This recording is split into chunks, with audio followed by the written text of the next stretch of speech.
We also have an expert cybercrime lawyer with us, Mr. Zain Qureshi.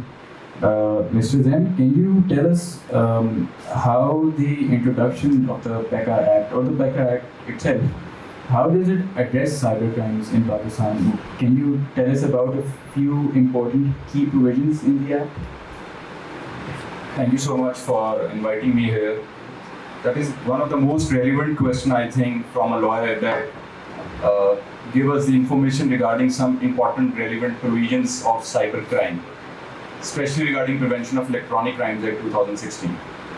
एक चीज़ मैं बार बार देख रहा हूँ कि we are discussing again and again regarding Prevention of Electronic Crimes Act. We are not discussing the Electronic Transaction Ordinance 2002. So, being a student of law, you should first read about Electronic Transaction Ordinance, and then you should go towards Prevention of Electronic Crimes Act 2016. Because when you read out Section 54 of the Prevention of Electronic Crimes Act, you will come to know that Electronic Transaction Ordinance 2002 is still in field. Only Section 36 and 37 are omitted. And if you want to know how electronic evidence is admissible, how electronic documents are admissible, what is the definition of information, what is the definition of information system, what is the definition of unauthorized access, you can read it from the Electronic Transaction Ordinance. So, Prevention of Electronic Crimes Act को अगर आप divide करना चाहें, तो there are two categories of law and offences that you will discuss here. The first category of offences is the social media related crimes, and the second category is the financial related crimes. अब social media related crimes या financial related crimes को पढ़ने से पहले कुछ दो बड़ी important जिनको मैं कह सकता हूँ टर्मिनोलॉजीज हैं साइबर की, वो समझनी बहुत ज़रूरी है, क्योंकि आप जितना लॉ डिस्कस करेंगे लेटर ऑन ये दो टर्मिनोलॉजीज हर जगह डिस्कस हो रही होंगी. टेक्नोलॉजी रिलेटेड लॉ है, इन टर्म्स को समझना जरूरी है. The first is the information system and the second is the unauthorised access. आप जब भी पढ़ते जाएंगे आपको इंफॉर्मेशन सिस्टम, अनऑथराइज्ड एक्सेस हर जगह पढ़ने के लिए मिलेगा इस लॉ के अंदर. तो फर्स्ट थिंग इज इंफॉर्मेशन. आसान लफ्जों में बताऊंगा इंफॉर्मेशन क्या होती है. इंफॉर्मेशन कोई भी एक टेक्स्ट हो सकता है, कोई भी मैसेज हो सकती है, कोई वॉइस हो सकता है, कोई ऑडियो हो सकती है, कोई पिक्चर हो सकती है, कोई इमेज हो सकता है, कोई भी डाटा हो सकता है, कोई कंप्यूटर प्रोग्राम हो सकता है. अब ये इंफॉर्मेशन किसी भी जो इलेक्ट्रॉनिक डिवाइस से जब भेजी जाएगी या रिप्रोड्यूस की जाएगी या स्टोर की जाएगी या किसी को सेंड की जाएगी या ये किसी को शेयरिंग के लिए काम होगी, तो वो जो इलेक्ट्रॉनिक डिवाइस है या वो जो इलेक्ट्रॉनिक सिस्टम है that would be called as information system.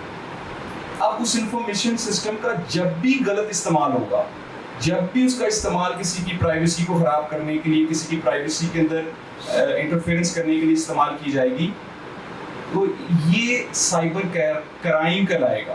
That is more important to know. Cyber crime क्या है? आपको लॉ के अंदर साइबर क्राइम की डेफिनेशन नहीं मिलती, जिसकी वजह से बहुत सारे लोग इसकी डिफरेंट इंटरप्रिटेशंस कर रहे होते हैं.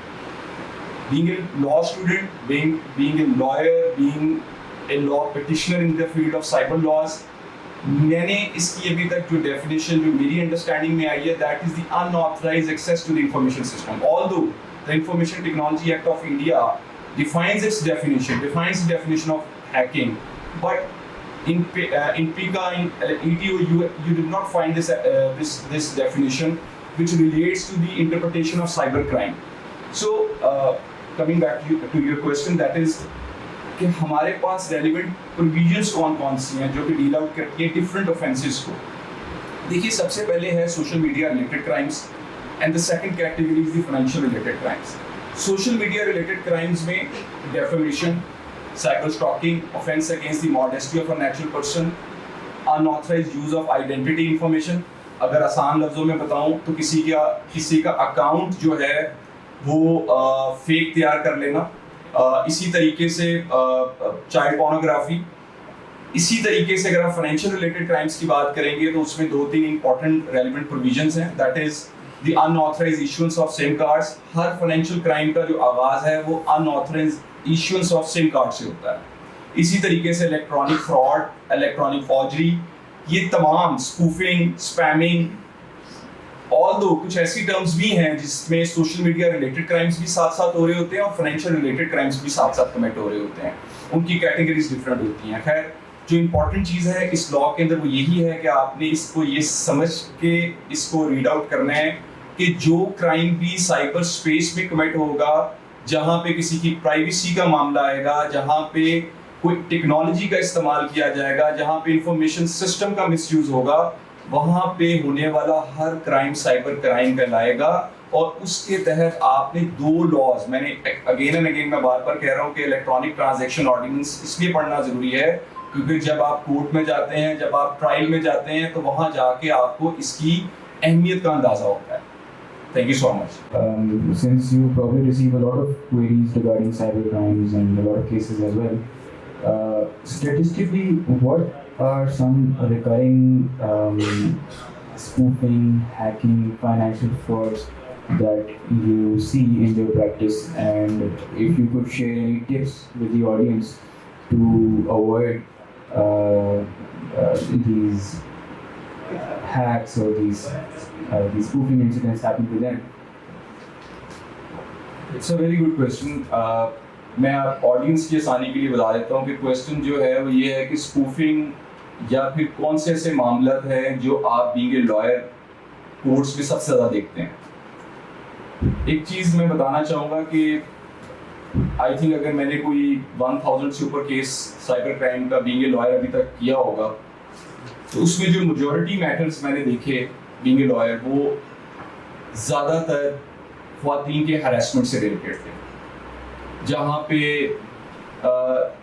आम तौर पे यंगस्टर्स अपना डाटा शेयर कर देते हैं, ड्यूरिंग द रिलेशनशिप शेयर कर देते हैं, दोस्ती के दरमियान शेयर कर देते हैं, और बाद में ब्लैकमेलिंग के केसेस जो होते हैं, जो कि सेक्शन 21 जो मेजॉरिटी में देखा गया, offence against the modesty of financial person.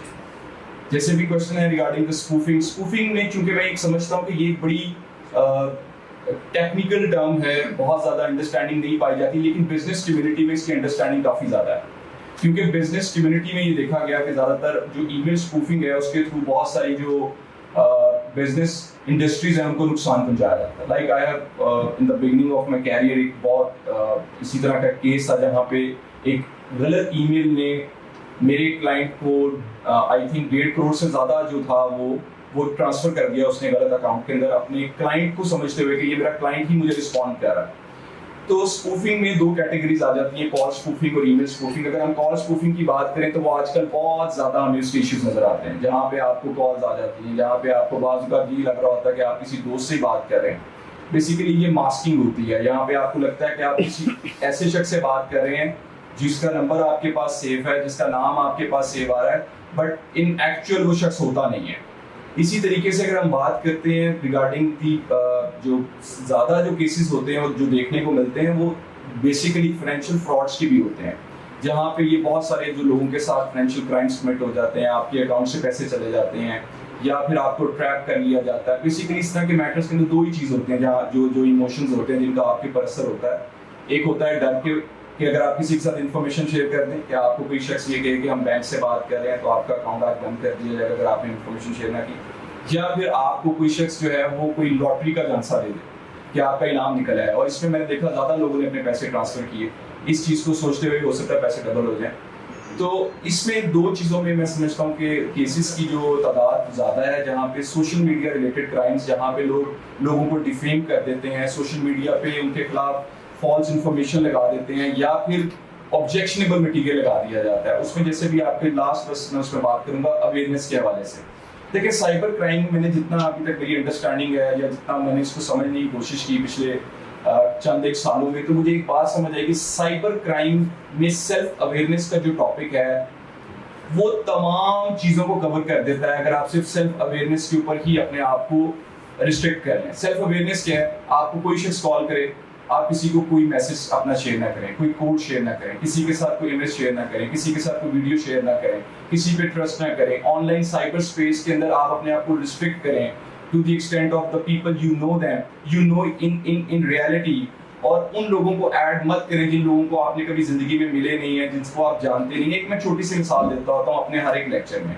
अभी एक शख्स अगर इस यहाँ पर आ जाता है और वो आके आप में से किसी शख्स से आके बात भी करना चाहेगा, तो कोई बात आपसे डिस्कस भी करना चाहेगा, तो आप अपने आप को ज़्यादा जो है कंफर्टेबल लेवल पे जाके उसके साथ गुफ्तगू नहीं करेंगे। लेकिन ऑन द साइबर स्पेस ये देखा गया, ऑन द सोशल मीडिया ये देखा गया कि लोग बहुत जल्दी ट्रस्ट कर लेते हैं स्ट्रेंजर्स के ऊपर, बहुत जल्दी उनके साथ दोस्तियां कर लेते हैं, और उसी में होता ये है कि अब आपको ये भी नहीं पता होता कि दूसरे एंड पे जो जेंडर है वो क्या है, और आप अपना जो है वो 2-3 साल की प्लानिंग उसके साथ करके उसके साथ डाटा भी शेयर कर लेते हैं। तो ये मैं समझता हूँ कि इस किस्म के जो क्राइम हैं इसमें सेल्फ अवेयरनेस का जो टॉपिक है जब तक वो डिस्कस नहीं होगा तब तक आप साइबर क्राइम को अगर आप कहेंगे ना कि कंट्रोल कर लिया जाए तब तक वो पॉसिबल नहीं है।